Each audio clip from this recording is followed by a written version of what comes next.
पंडित नेहरू को पीछे छोड़ पीएम मोदी ने बनाया नया कीर्तिमान। जाने उनके कार्यालय में कैसे देश में बड़ी बीजेपी।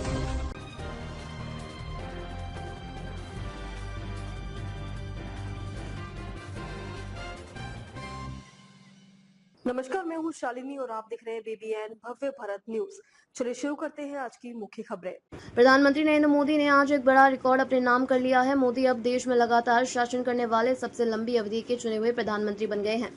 10 जून को लगातार सत्ता में रहते हुए उन्हें 4,399 दिन हो चुके हैं और इस तरह उन्होंने भारत के पहले प्रधानमंत्री जवाहरलाल नेहरू का चुनाव जीतने के बाद लगातार 4,398 दिन तक पीएम रहने का रिकॉर्ड तोड़ दिया है। भारत की आजादी के बाद पंडित नेहरू ने कार्यकाल में देश भर में कांग्रेस ने किस तरह पूरे देश पर शासन किया, ये बात सर्वविदित है। हालांकि नरेंद्र मोदी के 2014 में चुनाव जीतने और इसके बाद भाजपा के पूरे देश में एक के बाद एक राज्य तक बढ़ने का सिलसिला अपने आप में दिलचस्प है। आइए जानते हैं कि बीते 12 वर्षों में भाजपा ने कैसे देश भर में कदम बढ़ाए हैं।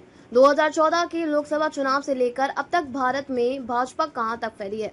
नरेंद्र मोदी ने मई 2014 में भारत के प्रधानमंत्री पद की जिम्मेदारी संभाली थी। उनके सत्ता में आने के समय देश के 7 राज्यों में भाजपा और उसके सहयोगी दल सरकार चला रहे थे।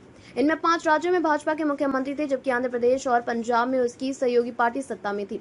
इन 2 राज्यों में देश की 6% से ज्यादा आबादी रहती है। बाकी 5 राज्य छत्तीसगढ़, गोवा, गुजरात, मध्य प्रदेश और राजस्थान में भाजपा के मुख्यमंत्री थे। इन राज्यों में देश की 19% से ज्यादा आबादी रहती थी। यानी जब नरेंद्र मोदी देश की सत्ता में आए उस वक्त करीब 26% आबादी पर भाजपा और उसकी सहयोगी सरकार चल रही थी।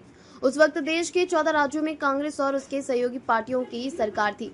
कांग्रेस शासित इन राज्यों में देश की 37% से ज्यादा आबादी रहती है। इन राज्यों में महाराष्ट्र, कर्नाटक जैसे बड़े राज्य शामिल थे। 2014 में 7 राज्यों में भाजपा और उसके सहयोगियों की सरकार थी। 4 साल बाद मार्च 2018 में 21 राज्यों में भाजपा और उसके सहयोगियों की सरकार थी। इन राज्यों में देश की करीब 71% आबादी रहती है। ये वो दौर था जब भाजपा शासन आबादी के लिहाज से पीक पर था। वहीं 4 राज्यों में कांग्रेस की सरकार थी। इन राज्यों की 7% आबादी रहती है। बिहार में चुनाव से पहले दिल्ली में विधानसभा चुनाव हुए। फरवरी 2025 में हुए इस चुनाव के बाद 27 साल बाद भाजपा ने दिल्ली में वापसी की। देश की आबादी का लगभग 1.3% हिस्सा यहाँ रहता है। 2011 की जनगणना के मुताबिक दिल्ली की आबादी 1.58 करोड़ थी। देश के 0.2% भूभाग वाले केंद्र शासित प्रदेश में फरवरी 2025 तक आम आदमी पार्टी की सरकार शासन कर रही थी। 4 राज्यों और एक केंद्र शासित प्रदेश के नतीजों के मुताबिक भाजपा अब जिन 21 राज्यों में शासन कर रही है, अगर उनका कुल क्षेत्रफल निकाले तो यह देश करीब 72% है। वहीं आबादी के मामले में भाजपा इस वक्त भारत की 76% आबादी पर शासन कर रही है।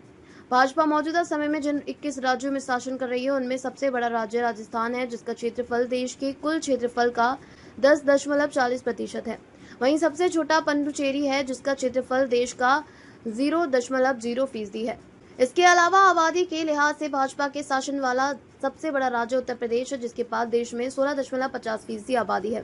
वहीं सबसे छोटा पुडुचेरी है, जिसकी आबादी देश के 0.10% है। तो अभी तक के लिए इतना ही। मैं शालिनी आपसे विदा लेती हूँ। अगली खबर में फिर मुलाकात होगी एक और खास खबर के साथ। तब तक के लिए बने रहिए बीबीएन भव्य भारत न्यूज के साथ। नमस्कार।